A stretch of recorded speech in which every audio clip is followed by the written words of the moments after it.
104.5 The Team, your home for New York Jets football. And now we are joined by Guilderland's own Marc Kestecher. He's on the call for USC Stanford, which you can hear right here on the team. And he's also got Rams Colts this weekend in NFL action.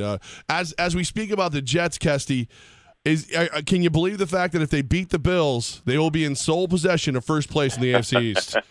Hey, you got to take advantage anytime the Patriots lose, right? I mean, I met my wife 25 years ago, and I was a big football fan, but I didn't really have a team growing up. You know, when I was growing up, the Giants weren't any good, the Jets weren't any good, the Bills weren't any good, the Patriots weren't any good. There was nobody any good. So you had to pick Steelers or Cowboys, I think, in the late 70s. And it never really stuck. So I was a big baseball fan. I gave my wife the gift of the Yankees, who in 1991 probably lost 95 games, but eventually would win championships. She gave me the gift of the Jets, and that has not paid off ever. So you gave her championships, Kesty, and she gave you the gift of humility. That's right, exactly. My fantasy football team, and I don't do fantasy, but someone in our office asked if I'd be in the league, so I had more fun just getting a nickname. So I am the 0-16 Jets. A lot of college football fans and NFL fans in particular will be listening to the broadcast and watching it and finding out about Sam Darnold, the quarterback for USC. What's impressed you most about him prepping for the game? Well, I had him last year when USC played Oregon out in Los Angeles, and was right in the midst of his 9-game winning streak to end the year. There was really a lot of momentum that was carrying them toward the Rose Bowl, which he had that fabulous Rose Bowl against Penn State. Watching the film last week, look, he's got a bunch of new receivers. He lost his top receiver, and they lost their top 2 overall. He and Deontay Burton seemed to have a good connection last week, but they just seem rusty for whatever reason. The ground game was working. They went in that direction. What I did see from him on a day that they were rusty was that he still was a leader out there. They still were able to put up 49 points and 24 in the fourth quarter when it mattered. I expect to see a different Sam Darnold tomorrow against Stanford, who brings all kinds of other troubles his way as well. We've got Marc Kestecher with us, and of course he is on the call for USC Stanford. The Jets fans here in the Capital Region are going to be watching and listening to Darnold and see exactly what he is. A lot of hype for this guy. Is it almost too much hype for a kid his age? It feels like it is a little bit too much. I mean, he's embraced it. He's very mature for his age. The guy we met last year, who's now, a third-year sophomore. But the thing, he just seems very smart. He seems like he's got it together. He's definitely got the leadership down. He can make all the throws. If I hadn't watched last week's game on tape, I was in Dallas, so I couldn't see it live, but I was seeing the score, which surprised me.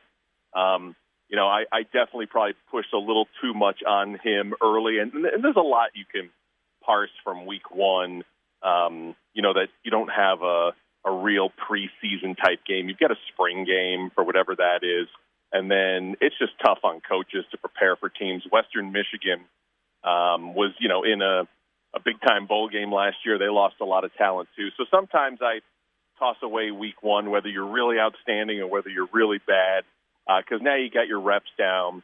You're coming back 7 days later. They're going to have their hands full against a very physical Stanford team.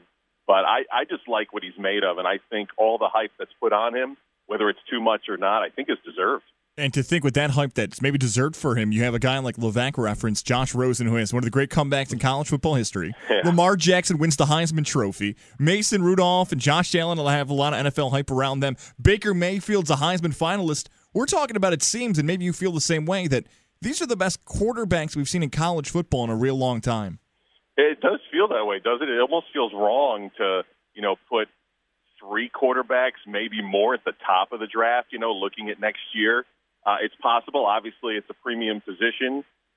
We don't often get years like this where you have so many guys that at least, apparently early in the season could be in position for that. But it's just amazing, as I head to Los Angeles, that you got 2 campuses that are probably, about 6-7 miles apart, even though it takes, I think, 45 minutes with traffic to get from one campus to the other. You have 2 outstanding quarterbacks at UCLA and at USC. So it's been a while, since we've had this kind of, I'll say, quote-unquote talent, because we got a long way to go this season, and then they have to translate to the next level as well. But all those guys you mentioned certainly have NFL general managers watching a lot of tape this year.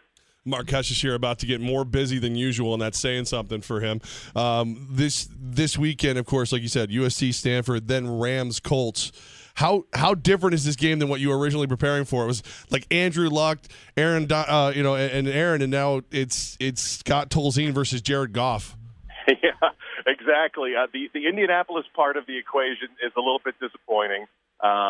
I've had a bunch of Colts games in the last few years, and look, Andrew Luck has not been himself, and we were all wondering what's wrong, what happened, and now obviously with him having the surgery in January, then we realized what was going on, and then now to see how long it's taken for him to try to come back, is I'm sure disappointing to all the Colts fans. I don't know what to expect from Scott Tolzien except that he had all the number one reps during the preseason. He's going to go up against a pretty good Rams team, even though, by all accounts, there's no way that Aaron Donald would drop in today and be ready for Sunday. That's a big hit for their defense. But they were number 9 last year. They brought Wade Phillips in. And Jared Goff, took his lumps last year, but they gave him some weapons this year. They brought over Sammy Watkins as well. He has some weapons. He's got Gurley in the backfield. He's got an offensive coach. Very young, first-time head coach coming over this year, and he's going to take on an Indianapolis defense that is completely unrecognizable from what I saw last year. So they're going to be fitting in a bunch of new parts. Could be a good start for the Rams on Sunday, although they had a pretty good start last year, and then things kind of fell apart. Yeah, you mentioned Shawn McVeigh there, the young coach, one of the youngest in the history of the NFL. McVay's first game, is he going to try to reinvent the wheel? What do you expect from him on offense? I don't know, but I do expect some fireworks here and there. I'm not sure. I think, look, they feel like they've got a good pupil in Goff who, obviously had to wait until things completely fell apart in Los Angeles. And, Jeff Fisher obviously is known as a defensive coach. And so even though they took Goff number 1 and, he had to watch with other guys around him do well, including a guy who wasn't even taken in the first round, Dak Prescott, who impressed everybody in the quarterback class way more than anyone could have imagined. So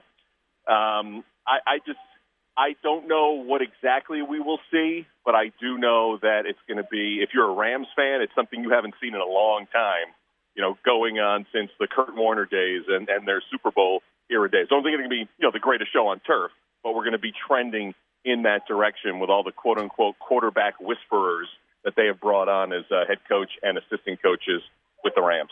Gilden's own Marc Kestecher with us right now on 104.5 The Team ESPN Radio. So your life is going to be hotel to hotel as the college season, the NFL season goes on. But as you look ahead at this NFL season, is there anything in particular that stands out to you, like a storyline you're looking forward to being a part of?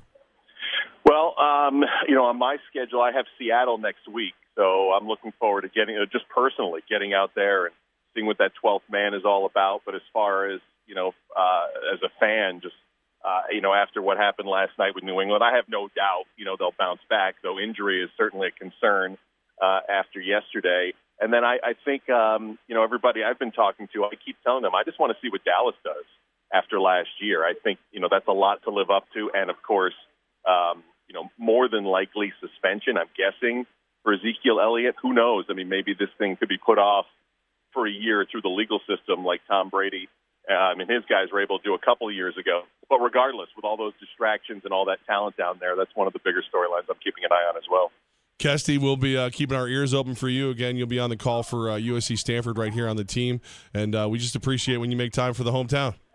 Hey, always. Whenever you guys need it, I appreciate it, guys.